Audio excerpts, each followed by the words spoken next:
केंद्र सरकार वक्फ संशोधन विधेयक को वापस ले। यह बिल वक्फ संपत्तियों को हड़पने की साजिश है, ऐसा कहना है जमात इस्लामी हिंद के पदाधिकारियों का। नागपुर में हुई एक प्रेस वार्ता में जमात इस्लामी हिंद के पदाधिकारियों ने पत्रकारों को बताया कि जमात इस्लामी हिंद लोकसभा में पेश किए गए नए प्रस्तावित वक्फ संशोधन विधेयक को वक्फ के संरक्षण और पारदर्शिता के नाम पर वक्फ संपत्तियों को तहस नहस करने और हड़पने की एक घिनौनी साजिश करार देती है और सरकार से मांग करती है कि वह इस हरकत से बाज आए और विधेयक को वापस ले। उप राजधानी नागपुर में जमात इस्लामी हिंद की ओर से पदाधिकारियों की तरफ से प्रेस वार्ता को संबोधित करते हुए पत्रकारों को उन्होंने बताया कि लोकसभा में पेश किए गए नए प्रस्तावित वक्फ संशोधन विधेयक को वक्फ के संरक्षण और पारदर्शिता के नाम पर वक्फ संपत्तियों को तहस नहस करने और हड़पने की एक घिनौनी साजिश है। केंद्र सरकार से मांग करते हुए जमात इस्लामी हिंद ने इस हरकत से केंद्र सरकार को चेताया है कि वो इस विधेयक को वापस ले, वरना तीव्र आंदोलन किया जाएगा। आइए देखते हैं जमात इस्लामी हिंद के पदाधिकारियों ने क्या कहा। इस अवसर पर संस्थापक कार्यकारी सदस्य all India Muslim person law board के नई दिल्ली के अब्दुल वहाब पारेख एवं सेवानिवृत्त उप विभागीय आयुक्त अब्दुल रऊफ शेख, मोहम्मद उमर खान, नगर सचिव JIH नागपुर से आभार प्रदर्शन किया। Doctor M.A. Rashid, media secretary Nagpur से। आइए देखते हैं जमात इस्लामी हिंद के पदाधिकारियों ने क्या कहा वक्फ संशोधन बिल के विषय में। गवर्नमेंट ऑफ इंडिया ने पार्लियामेंट में पेश किया और फिर पार्लियामेंट ने उसको जॉइंट पार्लियामेंट्री कमेटी के तरफ रेफर कर दिया और पार्लियामेंट ने सभी भारत के नागरिकों से और स्टेक होल्डर से सबसे अपने ओपिनियन, रिप्रेजेंटेशन, ऑब्जेक्शन मंगाए हैं। लोग अपने ओपिनियन भेज रहे हैं, रिप्रेजेंट भेज रहे हैं। बहुत सारे लोगों को इसकी वास्तविकता क्या है संशोधन की, क्योंकि कानूनी मामला है, ये पता नहीं है और ये न पता होने की वजह से लोग सही गलत किसी भी तरह का रिप्रेजेंटेशन भेज रहे हैं और इसकी सच्चाई क्या है ये लोगों के सामने आए और लोग सच्चाई को समझे और अपना सही रिप्रेजेंटेशन भेजे। इसलिए हमने सोचा कि आपके पत्रकारों के माध्यम से ये बात, सच्चाई की बात जो है ये लोगों तक पहुंचाए। ये इसका आज के प्रेस कॉन्फ्रेंस का मकसद है।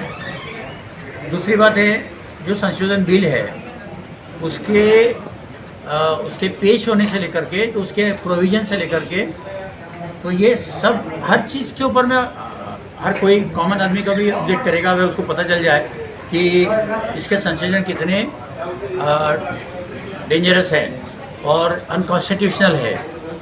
जैसे हर मज़हब को आज़ादी दी हुई है कि वो अपने मज़हब के, अपने धर्म के जो रिलीजियस प्लेसेस है और जो धर्म की धार्मिक प्रॉपर्टीज़ है उसका वो मैनेजमेंट कर सकता है। कॉन्स्टिट्यूशन की प्रोविजन है, आर्टिकल 26 के अंदर में क्लियर किया है। लेकिन संशोधन में क्या किया जा रहा है कि ये जो वक्फ बोर्ड है, वक्फ बोर्ड ये होता है प्योरली मुस्लिम धर्म के जितनी प्रार्थना स्थल है, यानी जितनी भी जो देवस्थान है और देवस्थानों को दी हुई प्रॉपर्टीज़ है उसको एकत्रित वक्फ बोलते हैं और इसका मैनेजमेंट इस्लामिक तरीके से ही इस्लाम को मानने वाले लोग ही करते हैं। अब इस संशोधन में क्या किया जा रहा है कि इस्लाम ये है, वक्फ होता है by the Muslim, for the Muslim end of the Muslim. तो इसके अंदर में दूसरे लोग आकर क्या करेंगे, क्यों करेंगे भाई, आना क्यों चाहिए। हर मज़हब को आज़ादी है, हिंदुओं के भी जो एंडोमेंट होते हैं या सिखों के एंडोमेंट होते हैं, क्रिश्चियनों के होते हैं, सब में उनको आज़ादी है कि वो अपना मैनेजमेंट खुद करें। जैसे मैंने उदाहरण दिया कि यूपी काशी विश्वनाथ टेम्पल के अंदर में क्लियर कट लिखा हुआ है कि कोई भी गैर मुस्लिम इसके मैनेजमेंट में, मेंबरशिप में, एम्प्लॉय में नहीं रह सकता। वैसे तमिलनाडु का, आंध्र प्रदेश का एक्ट है, उड़ीसा का एक्ट है, सब जगह है। सिख गुरुद्वारा का एक्ट के अंदर में भी ये प्रोविजन है, इसका प्रबंधन सिर्फ सिख करेंगे। वैसे मुस्लिम के वक्फ एक्ट में लिखा था कि इसका प्रबंधन सिर्फ मुस्लिम करेंगे। अब ये संशोधन में क्या प्रोविजन कर रहे हैं, इस तरह के प्रोविजन का मिनिमम 2 मुस्लिम 2 नॉन मुस्लिम तो रहेंगे ही, लेकिन उसके अलावा मेजॉरिटी जो मेंबर है वो भी नॉन मुस्लिम हो सकते हैं। कोई अगर बेईमान सरकार आ गई, राज्य सरकार, और वो चाहे कि ये हमारे सब वक्फ प्रॉपर्टी को छीन ले इनसे, तो वक्फ बोर्ड में सबसे पहले क्या करेंगे, 11 में से 7 मेंबर वो गैर मुस्लिम ला सकती है और चेयरमैन भी वो गैर मुस्लिम ला सकती है, ऐसी तरमीम है इसमें। और सीईओ भी गैर मुस्लिम आ सकता है। तो आप इमेजिन करिए, जिस इंस्टीट्यूशन में सीईओ गैर मुस्लिम होगा, चेयरमैन गैर मुस्लिम होगा और मेजॉरिटी ऑफ मेंबर गैर मुस्लिम है, तो पूरा कंट्रोल किसके पास जाएगा? गैर मुस्लिम के पास नहीं।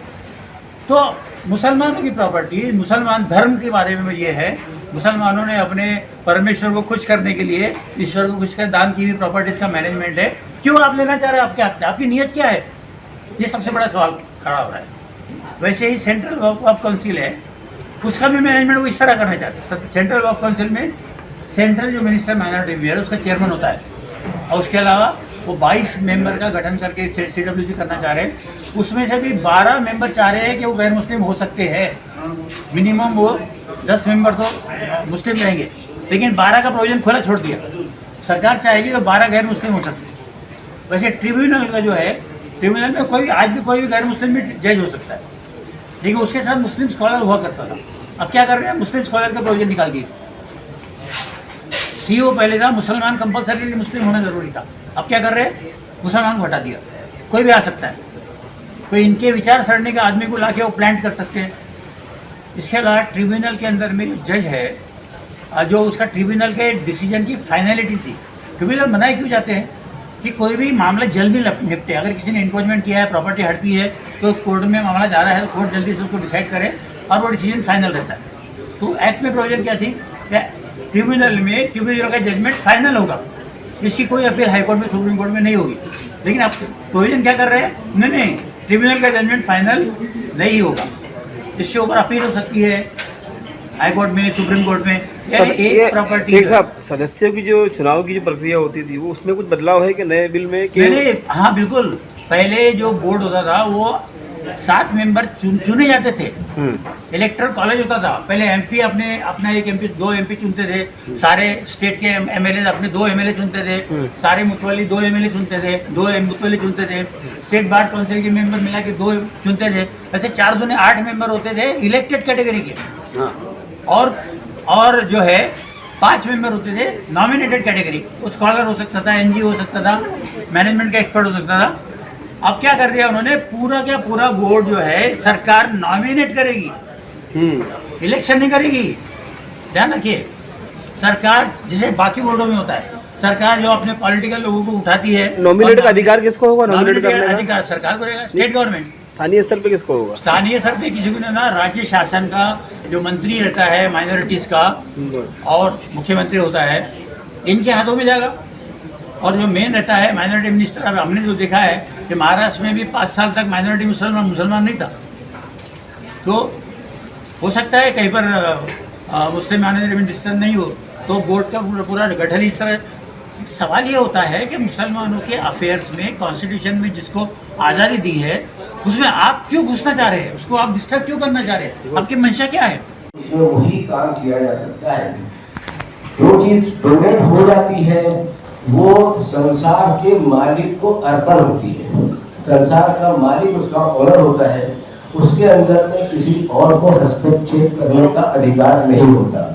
हमारी गवर्नमेंट का कुछ समझ में नहीं आता कि किसी के धार्मिक मामले के अंदर में, जैसा कि आर्टिकल 125 का आप देखा होगा कि उसके अंदर के जो एक अधिकार दिया है, जो फंडामेंटल राइट दिया गया है, उसके एकदम विपरीत काम किया जा रहा है ये।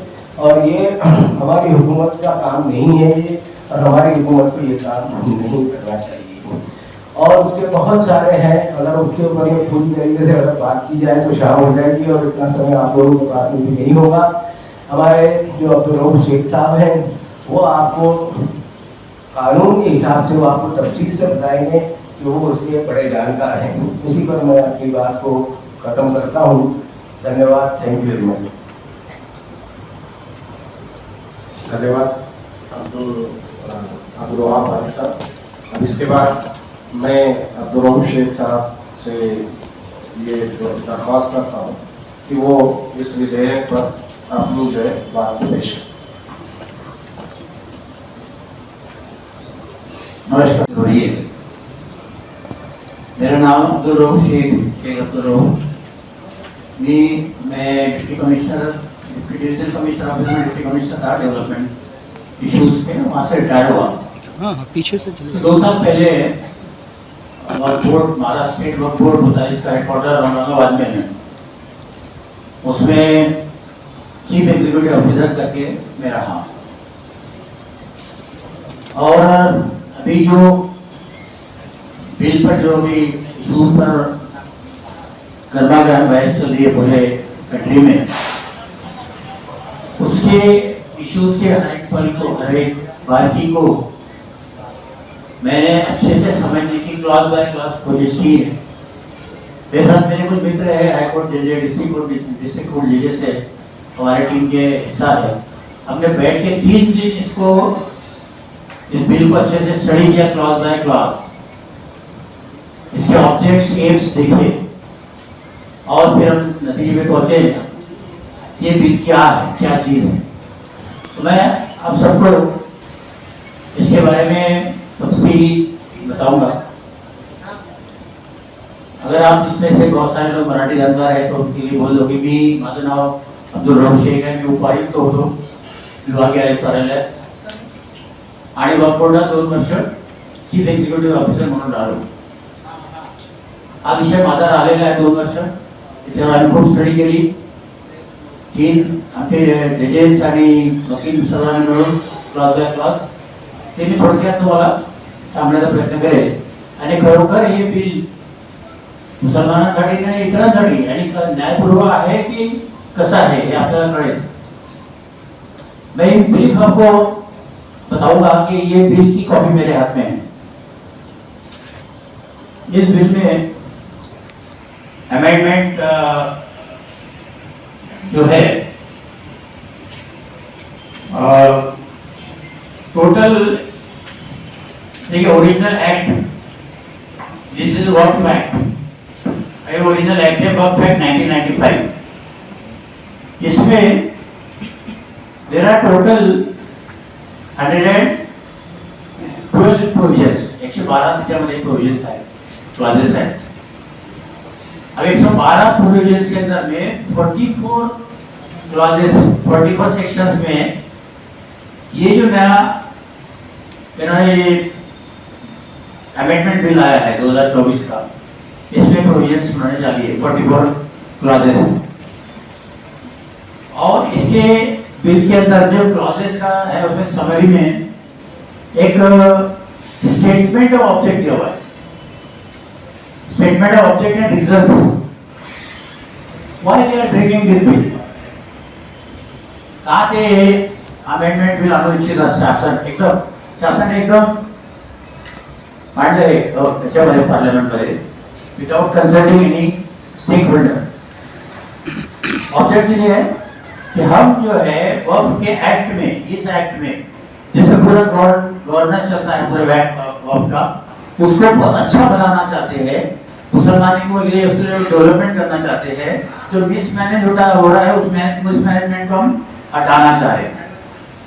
पर्पज बहुत अच्छा लिखा है कि government wants to improve the functioning of the Waqf board and make the development of the Waqf properties, जिससे मुसलमानों का और जो प्रॉपर्टीज का फायदा लेते हैं, गैर मुस्लिम बहुत लेते हैं, सबका फायदा होगा। This is the purpose, very good, nobody will object to it. कोणी त्याच्यावर प्रश्न नाही आणि तसंच त्यांनी त्याला नाव पण दिले आहे त्या टाइटलला। इसको उन्होंने ऐसा एक्ट को नाम दिया है unified work management empowerment efficiency and development act. Short मध्ये ते होते उम्मीद, UMEED, मीन्स उम्मीद जगा रहे हैं। आप उम्मीद जगा सकते हैं कि इससे बहुत अच्छा वक्त का फायदा होगा। अब आइए कि उसके अंदर में, लेकिन अंदर में जो उन्होंने 44 क्लॉजेस में जो चेंजेस किए हैं, और मैं आपको बताऊंगा क्या क्या चेंजेस किए हैं। आप भी देख सकते हैं, you can download it from Google and you see the provisions, you can note down the provisions. और मैं जो बोल रहा हूँ, I will tell you the truth, एक चीज सच्चाई, उसको आप चेक कर सकते हैं। कोई मेरे दिल की बात नहीं है, कोई मनगढ़ंत बात नहीं है। कैसा है सबसे पहले हम स्टार्ट करते हैं, जैसे मौलाना हमारे फारिक साहब हमारे बुजुर्ग है, मौलाना मुस्लिम फैसला बोर्ड के एक बहुत बड़े जिम्मेदार है, मेंबर भी है। उन्होंने जैसा कहा वक्फ क्या होता है उन्होंने एक्सप्लेन किया। थोडक्यात सांगितलं वक्फ म्हणजे परमेश्वराला दान दिलेल्या सर्व प्रॉपर्टीज किंवा देवस्थानं, शॉर्टमध्ये देवस्थानं किंवा देवस्थानांना दिलेल्या जमिनीत किंवा प्रॉपर्टी ज्याला म्हणतात वक्फ। परमेश्वर थोड़ा सा एक है, अल्लाह को अल्लाह के नाम पर जो अपनी प्रॉपर्टी लोग दान करते हैं किसी के लिए फायदे के लिए कि इसका फायदा कब्रिस्तान को पहुंचेगा, मस्जिद को पहुंचेगा, हॉस्पिटल बनेगा, स्कूल बनेगी, कुआं खुलेगा, इसके लिए जो प्रॉपर्टी अगर जिंदगी भर मैंने कमाई है और मैं अगर दान दे रहा हूँ कि मैं मरने के पहले सोचता हूँ कि मेरे से मेरा परमेश्वर प्लीज रहे, मरने के बाद मेरे को उसका फायदा मिले, तो I will dedicate that property. मतलब मेरे बच्चों को जरूरत नहीं है तो मैं माया जीवन भरण्याची कमाई जी आहे मी ईश्वराला दान करेन, त्याला म्हणतात वक्फ। आणि मेल्यानंतर त्याचं पुण्य मला लाभेल हा त्याच्या मागचा उद्देश असतो। म्हणजे वक्फच्या प्रॉपर्टीज या देवाला परमेश्वराला अर्पण केलेल्या प्रॉपर्टीज आहेत, त्याच्यामध्ये त्या सर्व प्रार्थनास्थळ येतात, ज्याला आपण मस्जिद म्हणतो, दर्गा म्हणतो, कब्रस्तान म्हणतो, मदरसे म्हणतो, हे सर्व त्याच्यामध्ये कव्हर होतात। All these properties are called waqf. आता ह्या प्रॉपर्टीज मध्ये मॅक्झिमम कसं आहे की सर्व मुसलमानांनी दिलेल्या मॅक्झिमम प्रॉपर्टीज आहेत, काही हिंदूंनी पण हिंदूंनी दिलेल्या आहेत। तसं आपल्याला सर्वांना माहिती आहे ताजबागची दर्गा कितीतरी हिंदू त्याच्यावर श्रद्धास्थान त्यांचं आहे, लोक जातात। आणि राजा भोसलेंनी त्यांचा फार विश्वास होता, त्यांनी 84 एकर जागा त्यांना त्याला दान केलेली आहे, ते वक्फचा पार्ट आहे। अशा कितीतरी राजांनी, मुस्लिम राजांनी, हिंदू राजांनी या प्रॉपर्टीज दर्गांना जास्त दिलेल्या, दर्गा जे आहेत त्यांना जास्त प्रॉपर्टी दिलेल्या आहे। या प्रॉपर्टीचा फायदा घेऊन दर्गाचं मॅनेजमेंट व्यवस्थित राहील आणि इसके जो पिलग्रिम्स आते हैं, टूरिस्ट आते हैं, उसकी व्यवस्था ठीक से हो पाएगी, ये उसका पर्पज है। अब ऐसा प्रचार किया जा रहा है। आता ये एवढं लागू आहे 1954 1954 का पहला कानून बना था, बड़ा एग्जॉस्टिव, पिछले 50 साल से 60 साल से जब वक्त का कानून लागू है, और 1995 में एग्जॉस्टिव एक्ट जो बना ये वाला, ये पूरे इंडिया में लागू हुआ। 54 का एक्ट पूरा हिंदुस्तान में लागू नहीं था। अब ये जब आज इसको 25 साल हो गए और पुराने एक्ट को 50 साल हो गए, कोई प्रॉब्लम नहीं था, वक्त का काम बराबर चल रहा था, ठीक से चल रहा था, किसी को कोई ऑब्जेक्शन नहीं था।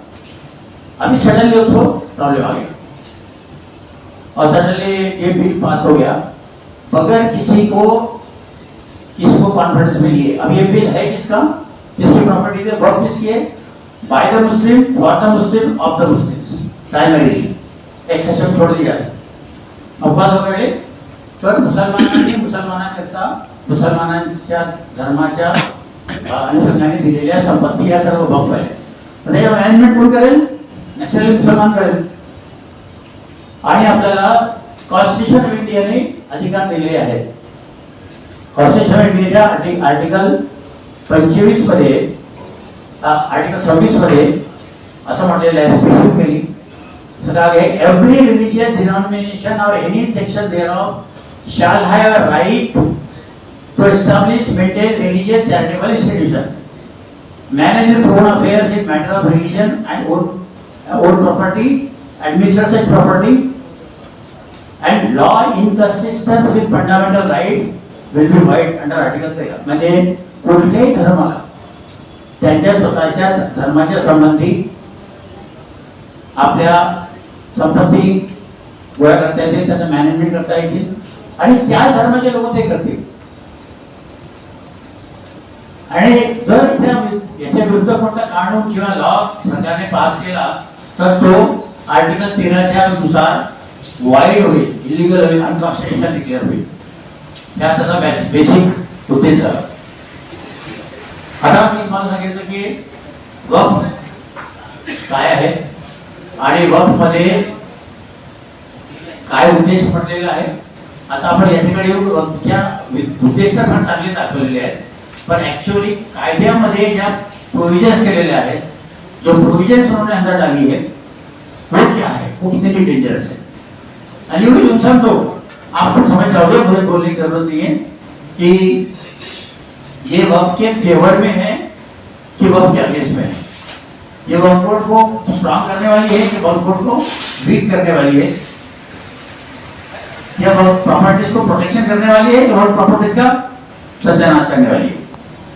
तो इसके अंदर में उन्होंने जो चेंजेस लाए हैं 44 क्लॉजेस में, उसमें कुछ क्लॉजेस ऐसे माइनर है जिसमें मैं कमेंट नहीं करूंगा, लेकिन जो सीरियस क्लॉजेस है वो है 11 से 12 क्लॉजेस जो है, जिससे वक्फ बोर्ड का, वक्फ संपत्तियों का डायरेक्ट नुकसान होने वाला है।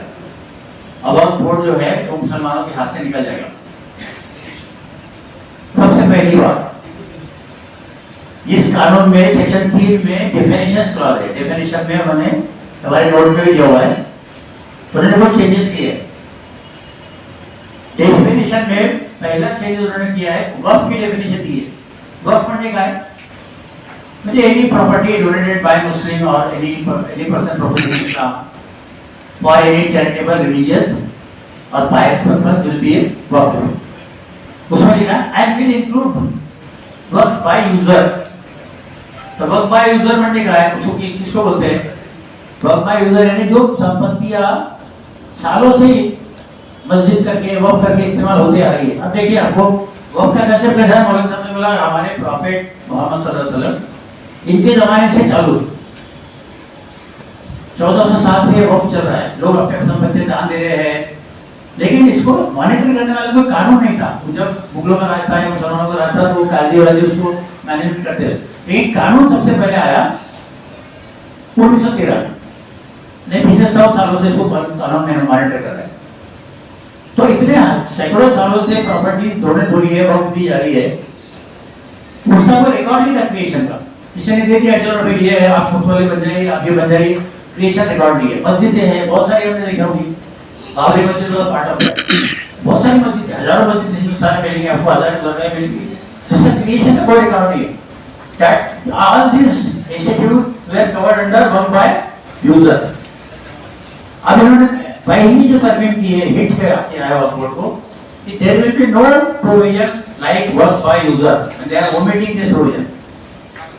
उसका फायदा, उसका इफेक्ट क्या होगा कि ऑल दोज ओल्ड वक्फ, पुरानी वक्फ की जायदादें है जिसका कोई रिकॉर्ड नहीं है, क्रिएशन नहीं है, they were protected by Waqf act, they will be going out of the purview of waqf. त्यांना जे मिळालेलं वक्फच्या कायद्याचं संरक्षण आहे ते निघून जाईल। जुन्या इमारतींना, जुन्या प्रार्थना स्थळांना त्यांचं काही क्रिएशनचा रेकॉर्ड नाही। दुसरी प्रोविजन त्यांनी त्यात केली आहे कि एखाद्याला मुसलमानाला जर आपको वक्फ प्रॉपर्टी वक्फ करायची असेल, किसी मुसलमान को वक्फ करना हो प्रॉपर्टी, तो वो मुसलमान 5 साल से इस्लाम धर्म का प्रचार, इस्लाम धर्म पर रहना चाहिए। 5 साल अगर कोई इस्लाम पर है, यानी 5 साल तक का बच्चा डोनेट नहीं कर सकता। कोई अगर कोई नया इस्लाम में दाखिल है तो 5 साल तक वो डोनेट नहीं कर पाएगा। अभी 5 साल के कंडीशन मुसलमान होना, ये आपने कहाँ से लाई? न ये इस्लामिक का कोई प्रचार है, न कॉन्स्टिट्यूशन में, न किसी कानून में है, ये अपने दिल से कहाँ से टूट डाली? This totally unconstitutional. ये प्रोविजन उसमें डाला है। उसमें एक प्रोविजन किया है सेक्शन 3C, 3A-B-C, नए सेक्शन जोड़े। Section C is most dangerous. उसमें ये बोला जा रहा है कि any government property, if collector decide any government property from the list of the work properties will not be deemed as a work property। म्हणजे वर्क प्रॉपर्टी का जो सर्वे करके, सर्वे किसने किया वर्क प्रॉपर्टी का? Settlement commissioner, government agency, collector, additional collector, सब सर्वे किया है और एक लिस्ट बन गई थी वक्फ की। उसमें से कलेक्टर अगर चाहेगा कि ये प्रॉपर्टी नंबर 1, 2, 3 के बाद जो प्रॉपर्टी है या गवर्नमेंट प्रॉपर्टी है जो नहीं, एंड फ्रॉम दैट डे त्या सर्व प्रॉपर्टी वक्फ लिस्ट मधून निघून जातील। ये प्रॉपर्टी वक्फ प्रॉपर्टी नहीं रहेगी। ये वन वे अधिकार कलेक्टर को देने का प्रोविजन क्या है? और उसे तुम कलेक्टर करना क्या है? वो लिस्ट भेज देना है सरकार को और सरकार वर्क बोर्ड को भेजेगी ये प्रॉपर्टी आपके वर्क में से लिस्ट में निकाल दो। And one way they are convert their right power to the collector, arbitrary power to the collector to convert वर्क प्रॉपर्टीज एज गवर्नमेंट प्रॉपर्टी। सबसे डेंजर प्रोविजन। और उसकी कोई ओपिनियन। अब एक कॉमन सेंस की बात है कि जब कोई प्रॉपर्टी डिस्प्यूट होती है, जैसे बहुत सारी प्रॉपर्टी है, आर्कियोलॉजी डिपार्टमेंट के पास है, मस्जिद है, बड़ी बड़ी जगह है, आर्कियोलॉजी प्रोटेक्शन है, गवर्नमेंट बोलती है गवर्नमेंट प्रॉपर्टी है, वो बोलता है कि हमारी प्रॉपर्टी है, क्योंकि वो उसकी इधर पे डेफिनेशन में आ रही, इधर पे डेफिनेशन में आ रही। ऐसा जहाँ डिस्प्यूट है, जहाँ कलेक्टर के बीच में और वर्क बोर्ड के बीच में डिस्प्यूट है, तो they should be referred ideally to the judicial tribunal. उसके लिए वक्त ट्रिब्यूनल है, तो उसको आपको रेफर करना चाहिए। लेकिन नहीं, कलेक्टर ने वो ऑर्डर दे दिया, डिसाइड कर दिया, फाइनल, इसकी कोई अपील नहीं होगी। See how dangerous it is. Collector चाहे तो कोई भी वक्त के लिस्ट में से वक्त प्रॉपर्टी को गवर्नमेंट प्रॉपर्टी डिक्लेयर कर सकता है, ये किसी कानून में बोल बैठता नहीं। इसके बाद में और देखिए, मैं बहुत शॉर्ट में आपको बड़ी बड़ी मैं प्रोविजन बता रहा हूँ, ज्यादा डिटेल में मैं नहीं जाऊंगा। एक प्रोविजन है उसमें कॉन्स्टिट्यूशन, एक देखिए वर्क बोर्ड का पूरा जो स्ट्रक्चर है वो 4 इंस्टीट्यूशन के बीच आसपास होता है। वो इंटायर वर्क इंस्टीट्यूशन बिल्डिंग 4 पहियों पे खड़ी। एक पहिया होता है वर्क बोर्ड, एक होता है सेंट्रल वर्क काउंसिल, एक होता है वर्क ट्रिब्यूनल और एक होता है CEO of the work board. ये चारों इसको एम्पावर करते हैं वर्क को। तो वर्क बोर्ड होता है, हर स्टेट में एक वर्क बोर्ड है। पूरे महाराष्ट्र, पूरे इंडिया में देयर आर 35 वर्क बोर्ड्स। 2 स्टेट में सीआर सभी वर्क बोर्ड अलग है। एंड एक सबके ऊपर में सबको गाइड करने के लिए, गवर्नमेंट ऑफ इंडिया को गाइड करने के लिए एक सेंट्रल वर्क काउंसिल होती है। I will concentrate my talk on that only. Central work council कशासाठी आहे? गवर्नमेंट ऑफ इंडियाला गाइड करायला आणि वर्क बोर्डांना गाइड करायला। अब सेंट्रल वर्क काउंसिल पिछले 2 सालों से डिफॉल्ट पड़ी हुई है, गवर्नमेंट ने उसको कॉन्स्टिट्यूट नहीं किया। और जब भी कभी वक्फ के बारे में अगर अमेंडमेंट गवर्नमेंट को करना है, सबसे पहले गवर्नमेंट किसको सलाह मांगती है? सेंट्रल वर्क काउंसिल को मांगना चाहिए, एक्ट में लिखा हुआ है। लेकिन इस बार central work council is not in at all picture, it is different. उसके ऑफिसर भी नहीं है, उसके मेंबर भी नहीं है, 2 साल से बंद पड़ी हुई है। सरकार ने अपना खुद ही बना लिया एक्ट। अच्छा, 35 वर्क बोर्ड है, किसी वर्क बोर्ड को भी पूछा नहीं कि आपका जो एक्ट है इसमें हम चेंजेस करने जा रहे हैं, आपका क्या कहना है भाई? नथिंग। सच्चा कमीशन ने जब अपनी रिपोर्ट बनाई थी, 6 साल उस पर काम किया था, 20 स्टेट में उन्होंने दौरे किए थे और लाखों लोगों के रिप्रेजेंटेटिव बुलाए थे। उसका स्टडी करने के बाद में सच्चा कमीशन ने रिपोर्ट सबमिट की। 2006 में जॉइंट पार्लियामेंट्री कमेटी वक्फ पे बनाई थी सेंट्रल गवर्नमेंट ने, और जॉइंट पार्लियामेंट्री में सब स्टेट्स के दौरे किए थे। सबको वक्फ बोर्ड को पूछा, सबको पूछा कि आपके भाई एक्ट, इस एक्ट में 1995 के एक्ट में और कुछ चेंजेस जरूरी थे जो 2013 में किए गए बाद में। वो चेंजेस करने के पहले सेंट्रल गवर्नमेंट ने एक जॉइंट पार्लियामेंट्री कमेटी वक्फ बनाई थी, जिसकी के रहमान साहब जो है वो उसके चेयरमैन थे।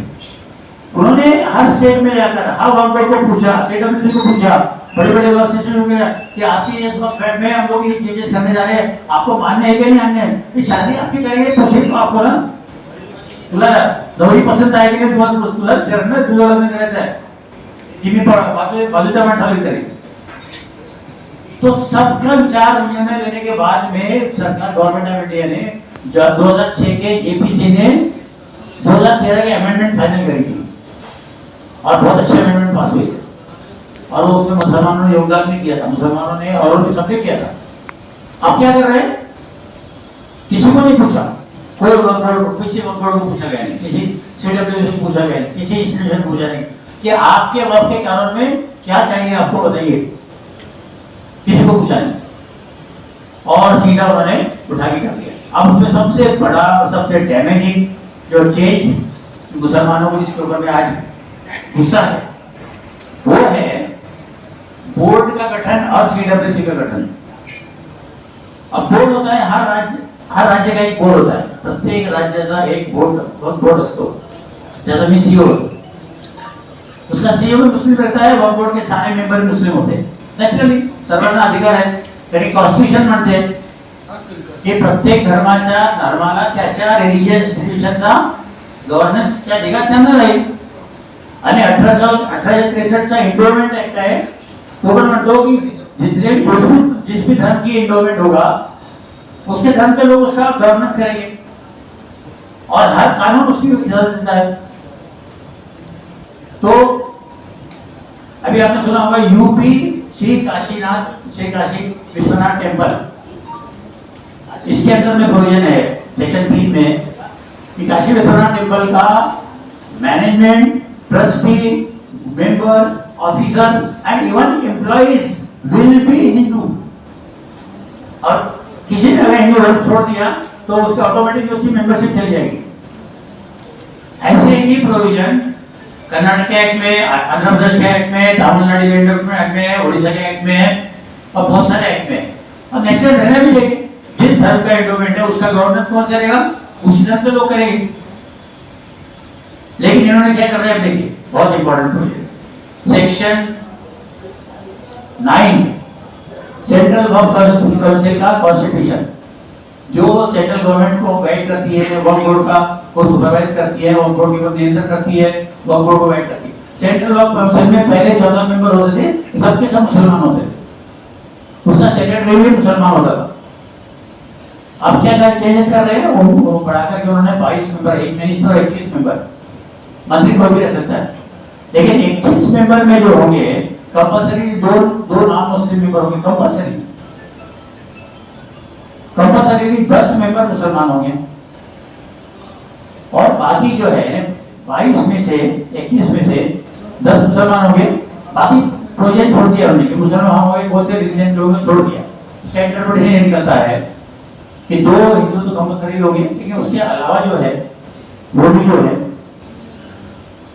वो भी है कि गैर मुस्लिम हो सकते हैं। यानी सीडब्ल्यूसी का जो कॉन्स्टिट्यूशन होगा वो मुसलमानों के हाथ से निकल के गैर मुस्लिम के हाथ में। वैसे वक्फ बोर्ड का कॉन्स्टिट्यूशन होगा, वक्फ बोर्ड में टोटल 11 मेंबर रहेंगे, 11 में से कंपल्सरी 2 नॉन मुस्लिम रहेंगे और बाकी जो है वो 11 में से 4 मेंबर से मुसलमान होंगे, 7 मेंबर गैर मुस्लिम हो सकते हैं और सीईओ भी गैर मुस्लिम हो सकता है। तो सीईओ गैर मुस्लिम, 7 मेंबर गैर मुस्लिम, तो पूरा वक्फ बोर्ड का जो है एडमिनिस्ट्रेशन किसके हाथ में जाएगा, आप समझ सकते हैं। ये बहुत डेंजरस क्लॉज है। इसके अलावा रजिस्ट्रेशन अगर किसी प्रॉपर्टी का है तो उसको वक्फ रजिस्ट्रेशन को उसको प्रोटेक्शन मिलता है एक्ट को, वो रजिस्ट्रेशन उन्होंने का ढीला कर दिया। रजिस्ट्रेशन नहीं कोई प्रॉपर्टी को करना है तो वक्फ डीड होना जरूरी है। प्रॉपर्टी एक सेक्शन 40 हुआ करता था कि पुरानी प्रॉपर्टी जो प्रॉपर्टी है वो अगर किसी ने उसको डिसअप्रोप्रिएट किया है, किसी ने बेच दिया है, इसको इंक्वायरी करके आइडेंटिफाई करके उसको नया रजिस्टर करने के बाद वक्फ बोर्ड को निकाल दी। वक्फ बोर्ड में कोई प्रॉपर्टी में कोई इन्फोर्समेंट करता था उसको पहले पनिशमेंट थी, 2 साल की पनिशमेंट होती थी और वो भी सख्त में होती थी शिक्षा। अब उसको पनिशमेंट को डाइल्यूट करके साल की पनिशमेंट कर दिया। पहले इंक्रोचमेंट और इलीगल पोजीशन जो था ये बेलेबल, नॉन बेलेबल और कॉग्निजेबल ऑफेंस था। अब क्या कर दिया, bailable and non cognizable offence कर दिया। ट्रिब्यूनल फाइनल अथॉरिटी होती है, जुडिशियल ऑफिस बॉडी होती है, उसके अंदर में जुडिशियल में जज होता है, डिस्ट्रिक्ट जज। अब क्या कहते हैं प्रोविजन, डिस्ट्रिक्ट जज रिटायर्ड आर्मी पे हो सकता है। पहले एक इस्लाम स्कॉलर होता है, हटा दिया, इस्लाम स्कॉलर की जरूरत नहीं है। और सीईओ को पहले सीईओ मिलता नहीं था, सीईओ को स्टेटस तो और बढ़ा दिया, सेक्रेटरी का भी जॉइंट सेक्रेटरी हो सकता है। इस तरह से ऐसे प्रोविजंस किए हैं अपने पास, वक्त में आपको भी जाना है। ऐसे प्रोविजंस किए 12-13 प्रोविजन डेंजरस है कि जिससे वक्फ बोर्ड के हाथ से ये वक्फ प्रॉपर्टीज का नियंत्रण निकल जाएगा, मुसलमान के हाथ से नियंत्रण निकल जाएगा। प्रॉपर्टीज का डेवलपमेंट होने के बजाय ये जो माफिया है ज़्यादा उसका मिसयूज करेंगे और इनको पनिश करना डिफिकल्ट हो जाएगा। अल्टीमेटली उद्देश्य दिख रहा है, उद्देश्य में आपने बहुत अच्छी बात बोली है, लेकिन प्रैक्टिकलिटी उसकी बहुत ज़्यादा डिफरेंट होने वाली है। ये किस उद्देश्य लाया गया है, क्यों लाया गया है, आप उसका अंदाज कर सकते हैं। तो इसके लिए कोई बहुत ज़्यादा करने की जरूरत नहीं है। तो मैं बताया आपको कि 44 प्रोविजन है, 12 या 13 प्रोविजन बहुत डेंजरस, बाकी माइनर है। वो किए भी तो जैसा बोरा का बोरा को रिकॉग्नाइज किया, आगे खाली उस पर हमको क्या करनी है, एक बार 2 महिलाएं डाले तो कोई हरकत नहीं है, हम एक ओबीसी डालना कोई हरकत नहीं है, करोगे आप करो, वक्फ फंड का परसेंटेज बढ़ाने कोई हरकत नहीं है। तो इस तरह से जो अमेंडमेंट करने जा रही है सरकार, और उसके ऊपर में फिर वो बिल पेश किया गया और वो पार्लियामेंट में, और उसको अभी जॉइंट पार्लियामेंट्री कमेटी को रेफर कर दी गया, और जॉइंट पार्लियामेंट्री कमेटी सबको क्या बोल रही है, सारे सिटीजन्स को, सारे लोगों को, स्टेक होल्डर से मांगना चाहिए था, लेकिन अभी सबसे ऑब्जेक्शन मांगा, सबको जो भेजना है भेजो। अब उधर मुसलमान भी ऑब्जेक्शन भेज रहे हैं और गैर मुस्लिम भी ऑब्जेक्शन भेज रहे हैं, और 7 लोगों को लगा दिया काम से। असल मुद्दे जो रहेगा एक तरफ अनएम्प्लॉयमेंट और बाकी सारे, और ये मुद्दा नया बड़ा बदला बन के पूरा गया है। तो यह आपका मकसद था कि हमारा बताने का कि ये जो, इसलिए मुसलमान आमतौर पर इस बिल का विरोध कर रहे हैं, और आज जमात इस्लामी और मुस्लिम मसला बोर्ड और सारे जितने भी कंस्टिट्यूशन ये है, सब लोगों ने इसका अपना विरोध दर्ज किया हुआ है। और हम उन सब न्यायपूर्वक, जिनको न्याय पसंद है, ऐसे न्याय पसंद और हमारे भाइयों से, इंडियन सिटीजन, वो सबसे अपील करते हैं कि आप भी सरकार को इस गैर कानूनी अनकॉन्स्टिट्यूशनल कार्रवाई करने से रोकने के लिए आप सब लोग गैर मुस्लिम न्यायप्रिय लोग हैं, सब लोग अपना ऑब्जेक्शन भेजिए और सरकार को ये करने से रोके, क्योंकि आज मुसलमानों की प्रॉपर्टी पे सरकार इस तरह की करना चाह रही है। दो टुकड़ी भूमिका, दो टुकड़ी, एक तरफ बोलने को चाह, करने को चाह, तो ये इसको उजागर करना सबका काम है। तो सब लोग से हमारी अपील है कि आप भी आपके माध्यम से ये बात लोगों तक पहुँचे, और लोग जो है उसमें अपना सच्चाई को जानते हो, सत्य हो रहा आम्ही म्हणत नाही मुसलमान तप्यावर करा, सत्य जे आहे त्याच्या बाजूने तुम्ही आपले ओपिनियन पाठवा, ये हमारी अपील है। इसी के साथ मैं मेरे ख्याल की बात करता हूँ, क्वेश्चन आंसर ले सकते हैं। थैंक यू, धन्यवाद। आप क्वेश्चन आंसर के लिए इस प्रेस मीट को कि वो इस विधेयक को वापस ले, एनडीए में शामिल जितने धर्मनिरपेक्ष राजनीतिक पार्टियां हैं, उसके साथ साथ विपक्ष की जितनी भी पार्टियां हैं, उन सभी से हम ये मांग करते हैं कि वो जब इसको सदन में पारित किया जाए तो वो उसको पारित ना होने दें।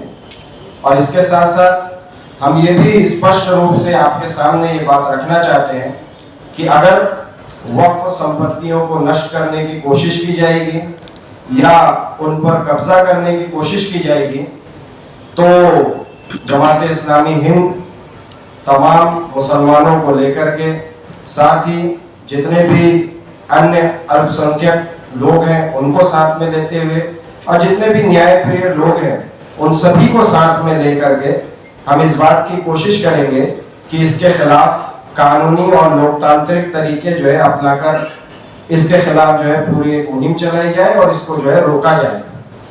इस प्रेस कॉन्फ्रेंस में हमारे साथ यहाँ पर मौजूद जनाब अब्दुल वहाब पारिक साहब भी मौजूद हैं। आप जो है फाउंडर एग्जीक्यूटिव मेंबर हैं all India Muslim personal law board के।